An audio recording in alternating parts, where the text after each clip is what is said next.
This is the flywheel, and it's heavy. In fact, its whole purpose is to be heavy. But what does it do? How does it work? Nobody knows. I know, and after this video, so will you. The flywheel bolts onto the back of the crankshaft, and its main job is to smooth out the rotational movement of the crankshaft. Now, to understand why the crankshaft's motion isn't already smooth, we need to go back to the 4-stroke cycle. And out of 4 strokes of the piston, only one of them generates power. That's the combustion stroke. The other 3 strokes are really just freeloaders. And after the power stroke, it takes the momentum of the crankshaft to get the other 3 strokes done before the next power stroke. This graph of torque coming from a single cylinder shows that surge in power. Let's visualize an engine with only a single cylinder, running in slow motion.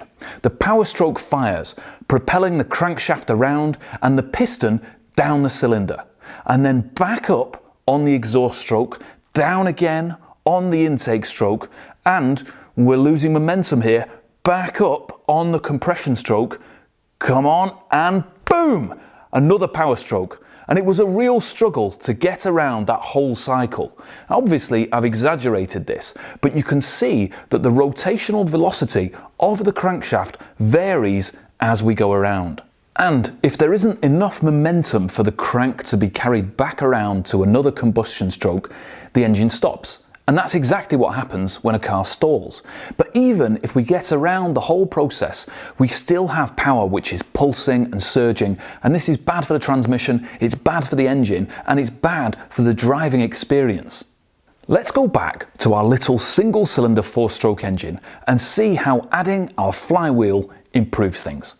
We'll fire off the power stroke, and things are a bit slower to get started now because we've got this big extra weight to push around. So the combustion stroke happens a little bit slower. The exhaust stroke goes by and the intake stroke, and it's a lot smoother because we've got that weight of the flywheel that wants to keep spinning, pushing the compression stroke easily, and bang, back around we go. And that was much better and much smoother. Can you see that we used a little bit of the energy from the power stroke to get the flywheel moving, and then we got that energy back out again when the flywheel pushed through the other unpowered strokes? So the flywheel is an energy storage device. It takes some energy to bring the flywheel up to speed, but we get that energy back out again to smooth out rotations. Now at high revs, the crankshaft is already spinning fast, and the gaps between power strokes are much smaller, so the flywheel, we really don't need it as much. But at lower revs, and particularly at idle, the gaps are bigger, and the flywheel makes a big difference to the smoothness of the engine. The flywheel plays its part mostly when the car is in neutral and during gear shifts, because when the car is moving and in gear, the car wheels themselves are acting a bit like flywheels. And as long as the car is in gear, the engine will keep rotating, because power flows 2 ways along the transmission, from the engine to the wheels and from the wheels to the engine. And you'll have felt this if you've tried to push a car while it's in gear. It's extra hard because you're also turning over the engine. Now, our single-cylinder engine was an extreme example to illustrate the point. The more cylinders in an engine, the less time there is between power strokes. In our classic 4-cylinder engine, we have a power stroke every 180 degrees of crankshaft rotation. And in a V8 or an 8-cylinder engine, that would be every 90 degrees. So there's already a much smoother power delivery. And a V8 engine will therefore tend to have a relatively smaller flywheel than an inline 4. Let's take a closer look at the flywheel. Now, we've already said it's heavy.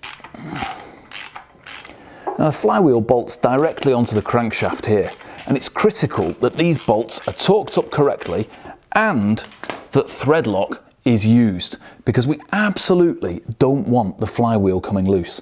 And with these teeth on the outside, it's like a massive saw blade that will chop right through the bell housing and the chassis.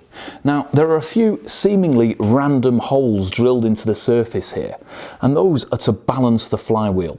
After it's been cast and machined at the factory, the flywheel is put into a balancing machine and spun at high speed, and the machine determines how the flywheel is out of balance, and small amounts of material are taken out at strategic points to ensure the centre of mass is right in the centre of the wheel.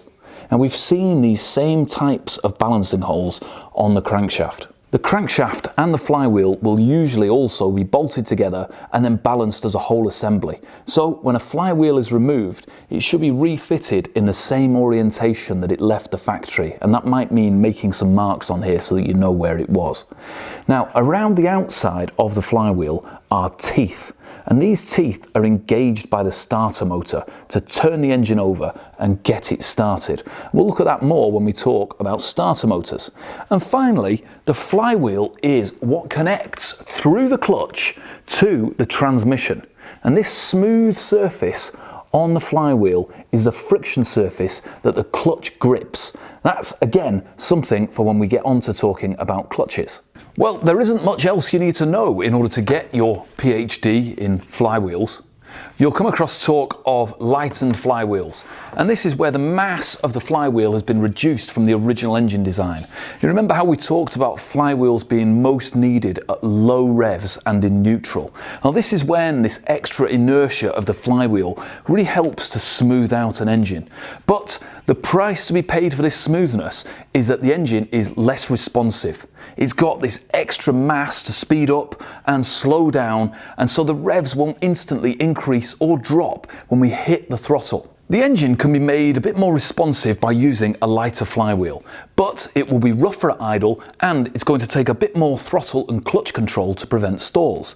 Now, for racing cars that spend their time roaring around at high revs, then this is a win. But for street cars that are sitting in traffic jams, it's just going to make driving that little bit more difficult. Now, there's a limit to how much the flywheel can be lightened before the car can't idle at all. This is a stock flywheel and it weighs around 9 kilos or 19 pounds, and the engine would be fine with a lightened flywheel of about half that weight, around 4 kilograms. The flywheel attaches with 6 19mm bolts. We'll insert those finger tight and apply some thread lock to each bolt, and then torque them down in a star pattern to the required torque, which is around 75 foot-pounds. Next up, we'll talk about the harmonic balancer that fits on the other end of our crankshaft.